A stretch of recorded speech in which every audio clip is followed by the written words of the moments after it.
ഇനി മറ്റൊരു പ്രധാനപ്പെട്ട ദൃശ്യത്തിലേക്കാണ് നമ്മൾ പോകാൻ പോകുന്നത്. ADGP MR അജിത് കുമാറിന്റെ വീടിന്റെ കല്ലിടൽ ദൃശ്യങ്ങൾ, വീട് നിർമ്മാണത്തിന് മുമ്പുള്ള കല്ലിടൽ ദൃശ്യങ്ങൾ അത് ന്യൂസ് 18 ലഭിച്ചു. ADGPയുടെ വീടിന്റെ കല്ലിടൽ ചടങ്ങിന്റെ ദൃശ്യമാണ് ഇനി പ്രേക്ഷകരിലേക്ക് എത്താൻ പോകുന്നത്. നേരത്തെ കവടിയാറിൽ കോടികൾ വിലമതിക്കുന്ന ആ ഭൂമിയിൽ ഒരു ബംഗ്ലാവ്, ഒരു കൊട്ടാരം പണിയുന്നു എന്നുള്ളത് PV അൻവറിന്റെ പ്രതികരണമായിരുന്നു, വെളിപ്പെടുത്തലായിരുന്നു.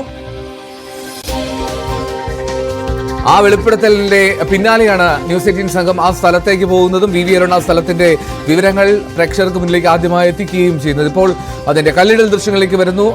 അരുൺ, PV അൻവർ MLA-യുടെ വെളിപ്പെടുത്തലായിരുന്നു അത്. ആ ഗോൾഫ് ആ കോഴ്സിന് തൊട്ടടുത്ത് തന്നെ, കവടിയാർ കൊട്ടാരത്തിനോട് ചേർന്ന് തന്നെ, ഇത്രമാത്രം സമ്പന്നർ മാത്രം താമസിക്കുന്ന സ്ഥലത്ത് 60 ലക്ഷത്തിലേറെ രൂപ ഒരു സെന്റിന് വില വരുന്ന ഇടത്ത് ADGPയുടെ മണിമാളിക ഉയരുന്നു എന്നുള്ളത്, ഇതിന്റെ കല്ലിടൽ ചടങ്ങ് എന്നാണ് നടന്നതായിരുന്നു? കല്ലിടൽ ചടങ്ങിന്റെ ദൃശ്യങ്ങളാണ് ഇപ്പോൾ ന്യൂസ് 18 പുറത്തുവിടുന്നത്. അദ്ദേഹത്തിന്റെ കവടിയാറിലെ നമ്മൾ രാവിലെ പ്രേക്ഷകരിലേക്ക് എത്തിച്ച വീടിന്റെ കല്ലിടൽ ചടങ്ങാണ്. അദ്ദേഹവും കുടുംബവും ആ ചടങ്ങിൽ പങ്കെടുക്കുന്നു. നേരത്തെ PV അൻവറാണ് ഇത്തരം ഒരു ആരോപണം ഉന്നയിച്ചത്. കവടിയാറിൽ രാജകുടുംബത്തിന്റെ കൈവശമുണ്ടായിരുന്ന, മുൻ രാജകുടുംബത്തിന്റെ കൈവശമുണ്ടായിരുന്ന ഭൂമി അവിടെ MA യൂസഫ് അലിയെ പോലുള്ള ധനാഢ്യർ താമസിക്കുന്നതിന് സമീപത്ത് ADGP അജിത് കുമാർ വീട് നിർമ്മിക്കുന്നു. അത് കോടികൾ വില വരുന്ന ഭൂമിയാണ് എന്ന ആരോപണമാണ് പ്രധാനമായും അൻവർ ഉന്നയിച്ചത്. ആ സ്ഥലമാണ് നേരത്തെ ദൃശ്യങ്ങളിലൂടെ കണ്ടത്. ആ വീടിന്റെ കൃത്യമായ രൂപരേഖയും ഈ ഇപ്പോൾ പുറത്തുവിടുന്ന ചിത്രങ്ങളിൽ ഉണ്ട്. ആ വീടിന്റെ കൃത്യമായി എങ്ങനെയാകും, വീട് നിർമ്മാണം പൂർത്തിയാകുമ്പോൾ എങ്ങനെയാകും ഉണ്ടാകുക എന്നടക്കമുള്ള കാര്യങ്ങൾ അതിൽ ഉണ്ട്. അദ്ദേഹം കുടുംബാംഗങ്ങളോടൊപ്പം അവിടെ എത്തിയ സ്ഥലത്ത് പൂജ നടത്തുന്ന ദൃശ്യങ്ങളാണ് ഇപ്പോൾ ഇതിലുള്ളത്. ഏതായാലും അജിത് കുമാറിനെതിരെ കൂടുതൽ കുരുക്ക് മുറുകുന്നു എന്നതിന്റെ സൂചനകളാണ് പുറത്തു വരുന്നത്. ഈ വീട് അത്യന്തം ധനാഢ്യർ താമസിക്കുന്ന സ്ഥലത്താണ്. കോടികളുടെ ഭൂമി വാങ്ങണമെങ്കിൽ പോലും കോടികൾ വേണം. 50 ലക്ഷമെങ്കിലും കുറഞ്ഞത്, 60 ലക്ഷം വരെ എന്നൊക്കെ നാട്ടുകാർ, അവിടെയുള്ള നാട്ടുകാർ പറയുന്നുണ്ട്. 50 ലക്ഷം രൂപയെങ്കിലും ഒരു സെന്റിന് വില വരുമെന്നാണ് ലഭിക്കുന്ന സൂചനകൾ. എത്ര രൂപയ്ക്കാണ് അജിത് കുമാർ ഇത് വാങ്ങിയത്, അത് സർക്കാരിനെയും പോലീസിനെയും അറിയിച്ചിട്ടുണ്ടോ, ചട്ടപ്രകാരമാണോ അതിന്റെ കാര്യങ്ങൾ, ഈ യഥാർത്ഥ വില കൊടുത്തു തന്നെയാണോ വാങ്ങിയത് തുടങ്ങിയ കാര്യങ്ങളാണ് അറിയേണ്ടത്. ഭൂമിക്കടിയിലും നിലയുള്ള പാർക്കിംഗ് ഉൾപ്പെടെയുള്ള ലിഫ്റ്റ് സംവിധാനം അടക്കമുള്ള വീടാണ് അവിടെ പണിയാൻ പോകുന്നത്. അതിന്റെ തുടക്കമാണ്, പ്രാരംഭ നടപടികളാണ് ഇപ്പോൾ പുരോഗമിക്കുന്നത്. ഇത് കൃത്യമായ സാമ്പത്തിക സ്രോതസ് സ്വാഭാവികമായ ഒരു IPS ഉദ്യോഗസ്ഥൻ വെളിപ്പെടുത്തേണ്ടി വരും. അത് കേന്ദ്ര സർക്കാരിനെയും സംസ്ഥാന സർക്കാരിനെയും ഒക്കെ അറിയിക്കേണ്ടി വരും. അത് അറിയിച്ചിട്ടുണ്ടോ എന്നുള്ളത് ഏറ്റവും പ്രധാനപ്പെട്ട കാര്യം. അവിടെയുള്ള ഭൂമിയുടെ ന്യായവില, ഫെയർ വാല്യൂ തന്നെ ലക്ഷങ്ങൾ വരുന്നതാണ്. ആ അത്ര തുകയെ ചിലവാക്കിയാണോ, അല്ലെങ്കിൽ അത്രയും രേഖകളിൽ കാണിച്ചിട്ടുണ്ടോ, അങ്ങനെയെങ്കിൽ എത്രയാണ് ആ രേഖകൾ കാണിച്ച തുക തുടങ്ങിയ കാര്യങ്ങളാണ് പ്രധാനമായും അറിയേണ്ടത്. ഏതായാലും സംസ്ഥാന പോലീസിലെ ഏറ്റവും ശക്തനായ ഒരു ഉദ്യോഗസ്ഥൻ, അദ്ദേഹത്തിനെതിരെയുള്ള ആരോപണങ്ങളാണ് ഇപ്പോൾ പുറത്തു വരുന്നത്. അതിന് സർക്കാരിന്റെ തന്നെ പിന്തുണയുണ്ട്, അല്ലെങ്കിൽ CPM-ന്റെ പ്രധാനികളുടെ, സർക്കാരിലെ പ്രധാനികളുടെയും പിന്തുണയുണ്ടെന്ന വിവരമാണ് ലഭിക്കുന്നത്. ഏതായാലും MR അജിത് കുമാറിനെതിരെ സർക്കാർ അന്വേഷണം ആരംഭിച്ചു കഴിഞ്ഞു. വൈകാതെ അദ്ദേഹത്തെ ആ സ്ഥാനത്ത് നിന്ന് നീക്കുകയും ചെയ്യും. കൂറ്റൻ വീടാണ് പദ്ധതിയിലുള്ളത്. ADGP MR Ajith Kumar IPS residence, അദ്ദേഹത്തിന്റെ വീടിന്റെ രൂപരേഖയാണ് നമ്മൾ കണ്ടതും. ആ വീടിന്റെ ഒരു മിനിയേച്ചർ ഫോമിന്റെ ചിത്രമാണ് കാണുന്നത്. ഒപ്പം കല്ലിടൽ ദൃശ്യങ്ങളും നമുക്ക് കാണാം. കല്ലിടൽ നടക്കുന്നു, കല്ലിടൽ നടത്തിയതിന്റെ ദൃശ്യങ്ങൾ കാണാൻ കഴിയുന്നു എന്നുള്ള ഏറ്റവും പ്രധാനപ്പെട്ട കാര്യം. PV അൻവർ MLA ഉന്നയിച്ച ആരോപണം ശരിവെക്കുന്ന തരത്തിലുള്ളതാണല്ലോ അരുൺ. വീടിന്റെ പ്ലാനും എസ്റ്റിമേറ്റും എല്ലാം, അതിന്റെ ഒരു എത്ര സ്ക്വയർ ഫീറ്റ് എന്നുള്ളതിലൊക്കെ ഒരു കൂടുതൽ വിവരങ്ങൾ പുറത്തു വരുന്നുണ്ടോ? തീർച്ചയായിട്ടും അത്തരമൊരു കാര്യം അത് വളരെ വ്യക്തമാണ്. കാരണം ചെറിയ വീടല്ല എന്നുള്ളത് വ്യക്തമാണ്. 15,000 സ്ക്വയർ ഫീറ്റോളം വരുമെന്നാണ് അൻവർ പറഞ്ഞത്. പക്ഷെ അത്രയും ഉണ്ടോ എന്ന കാര്യം വ്യക്തമല്ല. ഏതായാലും അത്ര ചെറുതല്ലാത്ത ഒരു അതിന്റെ ഒരു മാതൃക തന്നെ, ഒരു കവടിയാർ കൊട്ടാരത്തിന് സമീപമുള്ള വീടാണ്.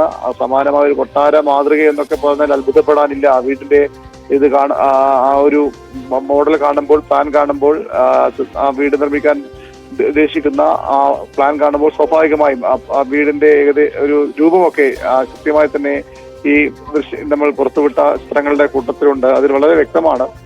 വലിയ ആഡംബര വീട് തന്നെയാണ്. 15,000 സ്ക്വയർ ഫീറ്റ് ഒന്നും ഇല്ലെങ്കിലും സ്വാഭാവികമായും ആ പ്രദേശത്ത് 10 സെന്റിലാണ് വീട് വരുന്നത്. ഒരു സെന്റിന് തന്നെ 50 ലക്ഷം രൂപയെങ്കിലും വരുമെന്ന് പറയുമ്പോൾ സ്വാഭാവികമായും 5 കോടി രൂപ അത് മാത്രമാകും. നിർമ്മാണത്തിലും അതുപോലെ തന്നെ നമ്മൾ കാണുമ്പോൾ ഒരു ഭൂമിക്കടിയിലേക്ക് ഒരു നില അവിടെ പാർക്കിംഗ് എന്നാണ് മനസ്സിലാക്കാൻ കഴിയുന്നത്. അങ്ങനെയുള്ള ഒരു നിർമ്മാണ പ്രവർത്തനമാണ് അവിടെ നടക്കുന്നത്. അത്രയധികം ആഡംബരമുള്ള അത്രയധികം പണം ചിലവാക്കിക്കൊണ്ടുള്ള വീട് നിർമ്മാണത്തിന് എം.ആർ. അജിത്കുമാറിന്റെ സാമ്പത്തിക സ്രോതസ് അദ്ദേഹത്തിന്റെ ഔദ്യോഗിക വരുമാനത്തിനപ്പുറത്തേക്ക് എന്താണ് ഉള്ളത്, അല്ലെങ്കിൽ അത് കൃത്യമായി ഒരു IAS ഉദ്യോഗസ്ഥനാണ്. സ്വാഭാവികമായും കേന്ദ്ര സർക്കാരിനെയും അതുപോലെ തന്നെ സംസ്ഥാന സർക്കാരിനെയും കൃത്യമായി ബോധിപ്പിക്കണം തന്റെ വരുമാനവും അതുപോലെ തന്നെ ചെലവും ഒക്കെ. അതിനപ്പുറത്തേക്ക് ഉള്ള അല്ലെങ്കിൽ അത് ആ രീതിയിൽ ചെലവ് കൃത്യമായി ബോധിപ്പിക്കാതെയാണോ നിർമ്മാണം എന്ന കാര്യമാണ് ഇനി അറിയേണ്ടത്. സ്വാഭാവികമായും സർക്കാരിന്റെ അന്വേഷണത്തിൽ ഇത്തരം കാര്യങ്ങളും വരാനാണ് സാധ്യത. ഇവിടെ തന്നെ മറ്റൊരു ഭൂമി കൂടി അദ്ദേഹത്തിന്റെ പേരിലുണ്ട് എന്നും വിവരങ്ങൾ പുറത്തു വരുന്നുണ്ട്. റൈറ്റ്, വളരെ പ്രധാനപ്പെട്ട കാര്യമാണ്. അതിൻ്റെ ഒരു സ്രോതസ് എന്നുള്ളത് ഏറ്റവും ശ്രദ്ധേയമായി മാറും. മാത്രമല്ല അരുൺ, ഈ ഇത്രമാത്രം സെന്റ് സ്ഥലം 10 സെന്റ് സ്ഥലം അദ്ദേഹത്തിന്റെ പേരിൽ ഇപ്പോൾ അൻവർ MLA ആരോപണം ഉന്നയിച്ചതിൽ മറ്റൊരു 12 സെന്റ് സ്ഥലം എനിക്ക് തോന്നുന്നു അദ്ദേഹത്തിന്റെ അളിയന്റെ പേരിൽ എന്നുള്ളതാണെന്ന് പറഞ്ഞെന്ന് തോന്നുന്നു. അപ്പോൾ എന്തായാലും ഈ 10 സെന്റ് സ്ഥലമാണെങ്കിൽ പോലും 65 ലക്ഷം രൂപ സെന്റിന് ഉണ്ട് എന്ന് കരുതുക. അത് കോടികൾ വിലമതിക്കുന്ന സ്ഥലമാണ്. ഈ വീടിന്റെ എസ്റ്റിമേറ്റും അതിൽ ഉറപ്പായും ലക്ഷങ്ങൾ മതിക്കുമെന്നുള്ള കാര്യത്തിൽ സംശയവുമില്ല. അപ്പോൾ ഇതിനൊക്കെ ഒരു സർക്കാർ IPS ഉദ്യോഗസ്ഥന് അത് സാധ്യമാകുന്നതിന് അപ്പുറത്തേക്കാണോ എന്നുള്ള ചോദ്യങ്ങൾ ഉയരുന്നുണ്ടാകും. അപ്പോൾ ഇതിലൊരു വിശദീകരണം നൽകേണ്ട സാഹചര്യം ഉണ്ടാകില്ലേ ഈ അന്വേഷണം വരുമ്പോൾ പ്രത്യേകിച്ചും?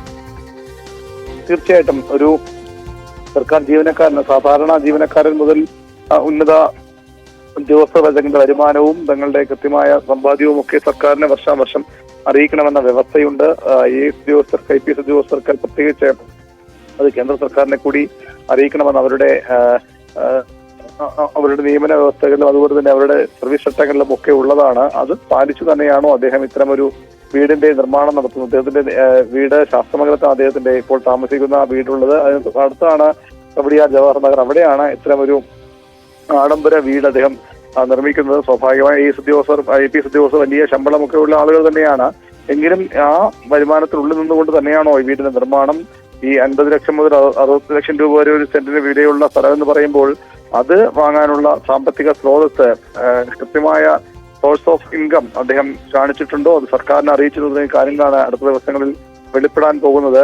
സർക്കാരിന്റെ അന്വേഷണത്തിൽ അതും കൂടി ഉണ്ടാകും. അതിനനുസരിച്ചിരിക്കും അജിത് കുമാറിനെതിരെയുള്ള സർക്കാരിന്റെ തുടർ നടപടികൾ. സ്വാഭാവികമായും അദ്ദേഹത്തെ ഈ ഇപ്പോഴത്തെ സ്ഥാനത്ത്, അതായത് ക്രമസമാധാന ചുമതലയുള്ള ADGPയുടെ ചുമതലയിൽ നിന്ന് പദവിയിൽ നിന്ന് അദ്ദേഹത്തെ മാറ്റുമെന്ന് ഏറെക്കുറെ ഉറപ്പായിരിക്കുന്നു. അതിനപ്പുറത്തേക്ക് സസ്പെൻഷൻ അടക്കമുള്ള നടപടികളിലേക്ക് പോകുമോ എന്ന് വ്യക്തമല്ല. ഒരു ആരോപണത്തിന്റെ പേരിൽ മാത്രം അത്തരം നടപടികൾക്ക് സാധ്യത കുറവുമാണ്. എങ്കിലും ആരോപണം ഉന്നയിച്ചയാളും ആരെന്നതുകൂടി വളരെ പ്രധാനപ്പെട്ടതാണ്. ഭരണപക്ഷത്തെ ഒരു MLA ആണ്. ഭരണപക്ഷത്തെ വളരെ ശക്തനായ ഒരു MLA ആണ്.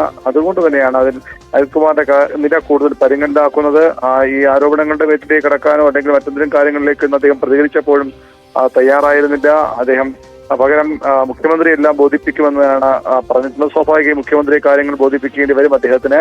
നാളെ അൻവർ മുഖ്യമന്ത്രിയെ കാണുന്നുണ്ട്. അൻവർ മുഖ്യമന്ത്രിയെ കാണുമ്പോൾ ഇതിനുള്ള ഈ ആരോപണങ്ങൾക്കുള്ള തെളിവുകൾ കൂടി അദ്ദേഹം നൽകുമോ എന്നാണ് ഏറ്റവും പ്രധാനപ്പെട്ട കാര്യം. ആ തെളിവുകൾ കൂടി നൽകാൻ അൻവറിന് സാധിച്ചാൽ ഈ എം.ആർ. അജിത്കുമാറിന്റെ നില കൂടുതൽ പരിഗണനയിലാകും. അതിനൊപ്പം അജിത് കുമാറിനെ സംരക്ഷിക്കുന്നത് മുഖ്യമന്ത്രിയുടെ ഓഫീസിലെ അദ്ദേഹത്തിന്റെ പൊളിറ്റിക്കൽ സെക്രട്ടറി എന്ന ആരോപണം കൂടി അൻവർ ഉയർത്തിയിട്ടുണ്ട്. അതും വെറുതെ ഒരു ആരോപണമായി ഉന്നയിച്ചു പോകാൻ കഴിയുന്ന കാര്യമല്ല. കാരണം മുഖ്യമന്ത്രിക്ക് അത്രയധികം വിശ്വാസമുണ്ടായിരുന്ന ഒരു ആളാണ് പൊളിറ്റിക്കൽ സെക്രട്ടറി. CPM-ന്റെ സംസ്ഥാന സമിതി അംഗമാണ്. CPM സംസ്ഥാന സമിതിയാണ് അദ്ദേഹത്തെ ആ ഒരു പ്രധാനപ്പെട്ട ചുമതലയിലേക്ക് നിയോഗിക്കുന്നത്. അത്തരം ഒരാൾക്കെതിരെയൊക്കെ ഇത്തരം യുദ്ധപ്രഖ്യാപനം നടത്തുമ്പോൾ സ്വാഭാവികമായും അതിലെ തെളിവുകൾ കൂടി അൻവറിന്റെ കൈവശം ഉണ്ടാകണം എന്ന് തന്നെ നമുക്ക് അനുമാനിക്കേണ്ടി വരും. അങ്ങനെയെങ്കിൽ ഈ കാര്യങ്ങൾ കുറച്ചുകൂടി ഗൗരവമുള്ളതാണ്. സർക്കാരിനോ CPM-നോ എതിരെയല്ല, ആഭ്യന്തര വകുപ്പിനോ എതിരെയല്ല, തന്റെ ഈ നീക്കങ്ങൾ അല്ലെങ്കിൽ തന്റെ ഈ അദ്ദേഹത്തിന്റെ ഭാഷയിൽ പോരാട്ടം എന്ന് അൻവർ പറയുമ്പോൾ അത് തെളിയിക്കാനുള്ള ബാധ്യത കൂടി അൻവറിനുണ്ട്. സ്വാഭാവികമായും മുഖ്യമന്ത്രിയെ കാണുമ്പോഴൊക്കെ അത്തരം കാര്യങ്ങൾക്ക് അദ്ദേഹത്തിന് കഴിയുമോ എന്നാണ് ഏറ്റവും പ്രധാനപ്പെട്ട കാര്യം. ഈ MR അജിത്കുമാറിന്റെ സ്വത്ത് സമ്പാദനവുമായി ബന്ധപ്പെട്ട കാര്യങ്ങൾ, അദ്ദേഹത്തിന്റെ ഈ ആഡംബര ഭവന നിർമ്മാണവുമായി ബന്ധപ്പെട്ട കാര്യങ്ങളൊക്കെ ഈ പോലീസിലെ ഈ അദ്ദേഹത്തിന്റെ എതിർ ചേരി, സ്വാഭാവികമായും രണ്ട് ചേരിയും ഒക്കെ പോലീസ് ആ രീതിയിൽ തന്നെയുണ്ട്. ആ ചേരി കൂടി വളരെ സൂക്ഷ്മമായാണ് വിലയിരുത്തുന്നത്. അജിത് കുമാറിനെതിരെയുള്ള നീക്കങ്ങൾ ആ രീതിയിൽ തന്നെ അവരും ഒരു നിമിഷം ഇപ്പോൾ നമ്മൾ